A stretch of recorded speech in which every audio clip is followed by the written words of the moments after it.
Okay, I got 12:30, so we're going to kick this thing off.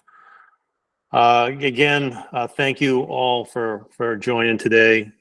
This quarterly Foreman's meeting and safety meeting combined. I ask that you guys just leave your mics off. If you have any questions, use the comment field, or you can try to reach out to Jason, me, or one of the labor supers, and we'll try to get your questions answered. We're recording this meeting also, like we have in the past. So if you want to refer to it later, or if there's another foreman out there that hasn't been able to attend, they can actually see what we had to discuss here. So that'll be going out today at some point after the meeting. This will be a quick meeting today. I have a couple of things that I'm going to talk about relevant to manpower and the warehousing and tools.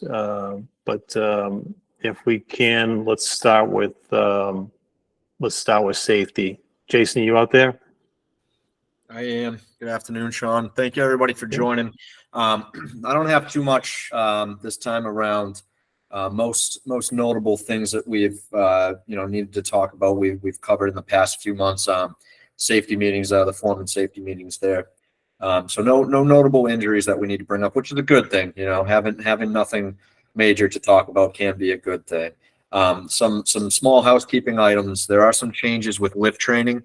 If anybody has had a job ramping up in manpower lately and has been asked to do lift training prior to Mike's departure, he was doing those trainings.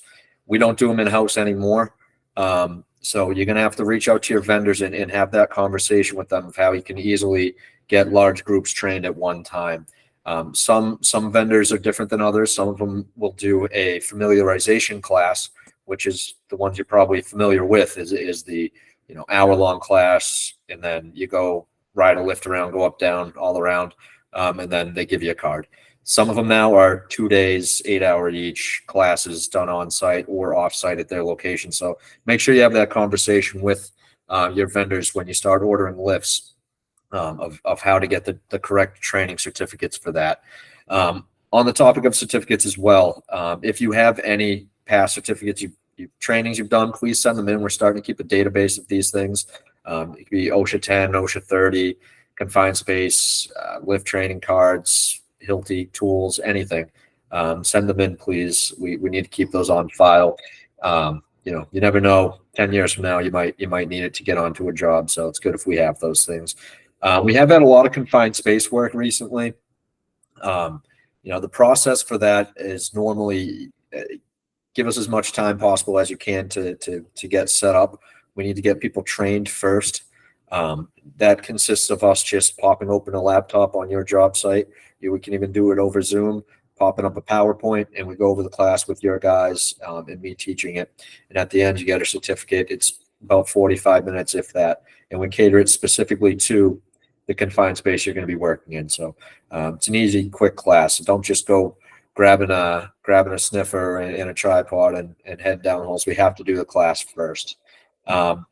We did win an award from Lee Kennedy for top 20 safety contractors or top 20 safest contractors of the year. So anybody that's been working on a Lee Kennedy job, thank you.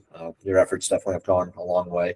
I know there's a lot of auditing, paperwork, and safety related stuff to do on a Lee Kennedy job. So your efforts have definitely paid off.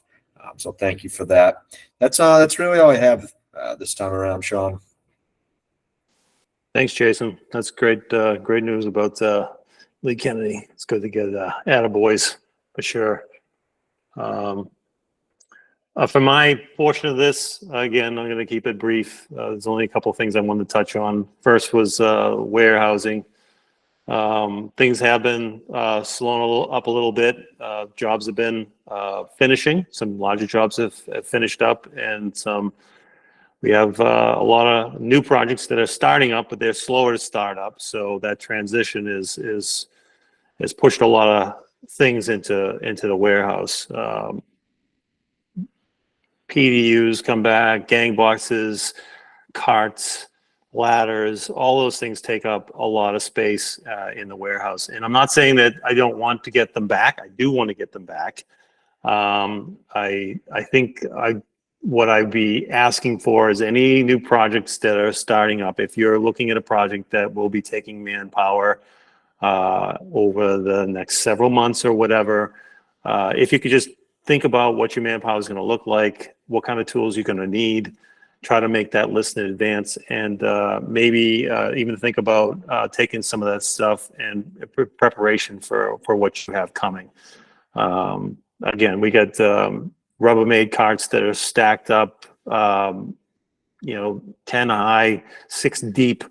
It's very uncommon for us to see this level of equipment, at the warehouse. I don't want to just send stuff out for the sake of sending it out. But if you see the need, think about making that list and sending it off to Dave, and he'll try to get you taken care of, and you'll be ready to go when manpower comes to you. Also want to think about stuff that you're sending back. So we talked about this before, material that's left over. If there's anything you can do with that material prior to deciding to send it back to the warehouse, please talk to your project managers about that. Maybe you can get an RMA and they can come right to your job site and pick that stuff up. If that is not going to be the case and they won't take stuff back, it does happen, just let us know as soon as possible. Often we can put it right on the available material sheet while it's at your location, and we can ship from there right out and not take it back to the warehouse. So there are some options like that too. Just let us know as soon as you know that you're going to have extra stuff, and then we can get it out to other people. That available material sheet is pretty cool. A lot of foremen are using it now. It's quickly becoming one of Tony's biggest tasks during the day is putting together available material and sending it out to foremen. It's a great little thing that we got going,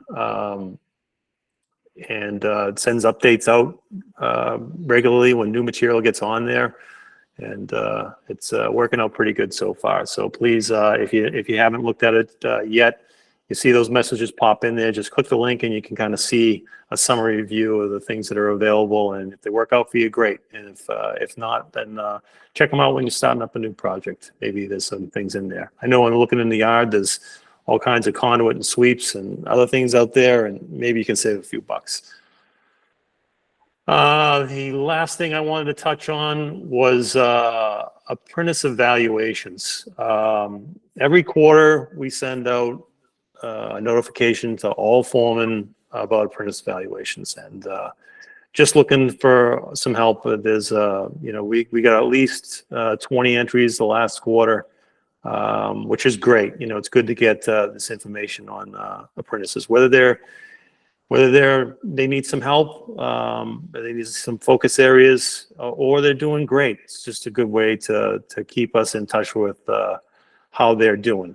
We take your reports, and if they move on to a different foreman and they're reporting the same things, it kind of gives us a consensus. And that way we can try to address those concerns, or we can appreciate those apprentices because they're doing the right thing.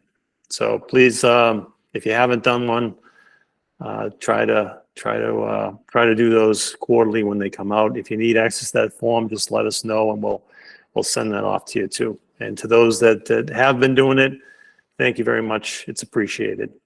That's all I got this week. Thanks to all of you for attending. Thanks, Jason, for your comments at this meeting. And we look forward to seeing you guys at future meetings. Thanks for your time. Talk to you later.